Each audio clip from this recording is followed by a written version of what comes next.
گداگری ہمارا قومی پیشہ، کشور ناہید۔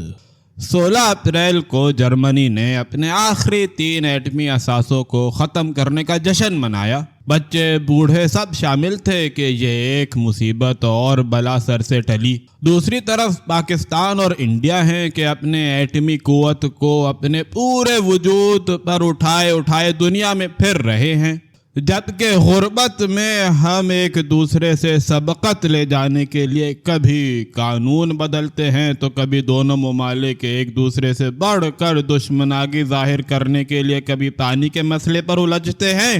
حالانکہ یہ معاہدہ پنڈت نہرو کی زندگی میں طے پا گیا تھا۔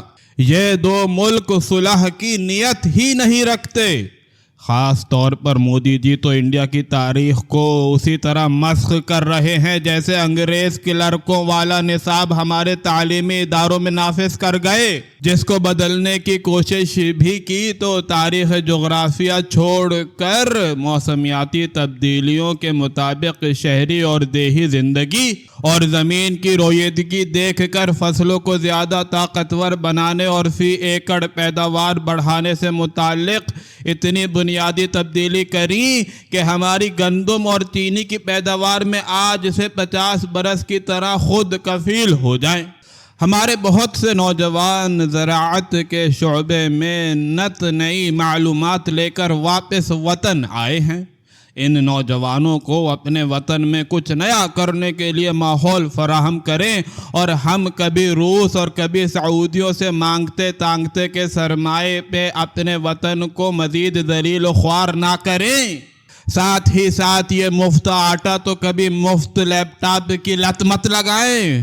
البتہ وہ نئی اسکیم جس کے تحت نوجوانوں کو ہنر سکھانے کے منصوبے شروع کیے گئے ہیں ان کو مستحکم کریں۔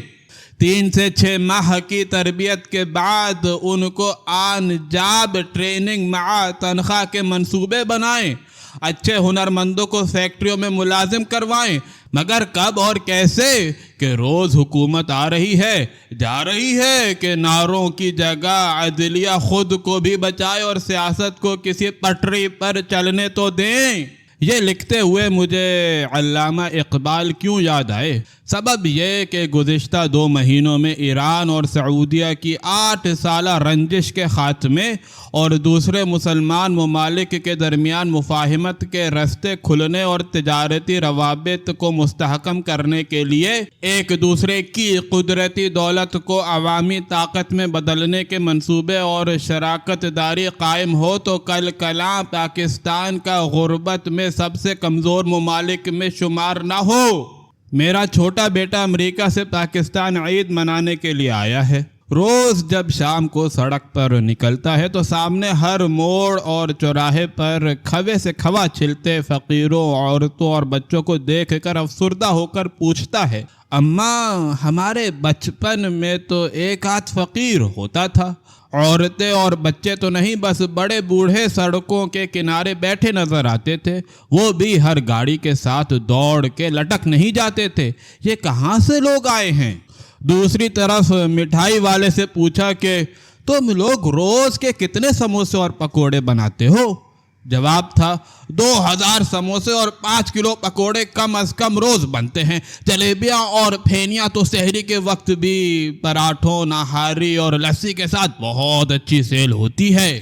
ساتھ ہی ہر گلی اور مسجد کے اندر اور باہر تھالیاں بھر بھر کے پلاؤ، قورمہ اور نان کھاتے لوگ نظر آتے ہیں۔ ان کو کھلانے والے بہت سے نوجوان بھی نظر آتے اور بڑی توجہ کے ساتھ ہر ایک کی خدمت کرتے ہیں۔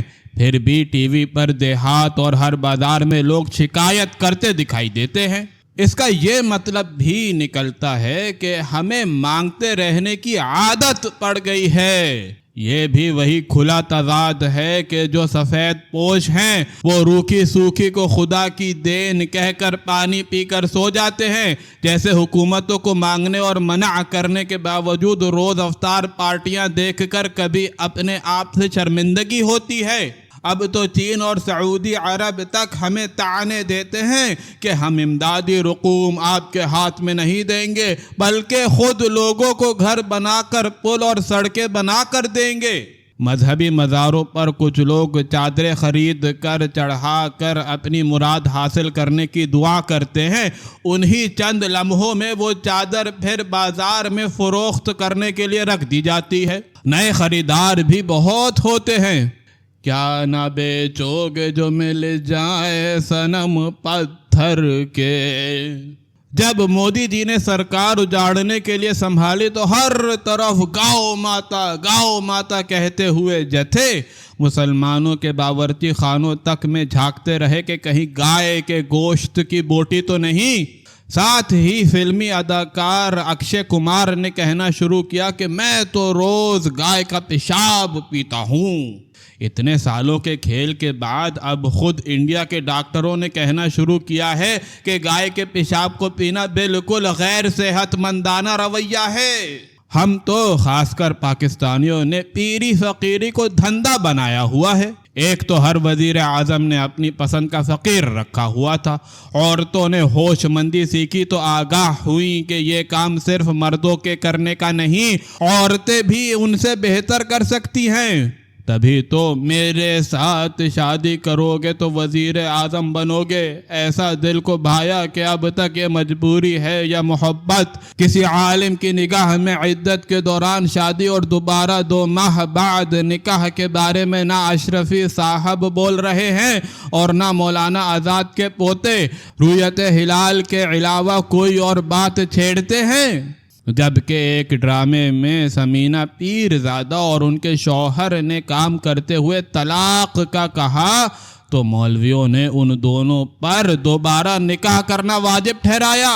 خیر، ہر زمانے کے پیر دیول شریف ہوتے ہیں، اور اب تو خواتین کا بھی فالتو وقت استخارہ کرتے ہوئے گزرتا ہے۔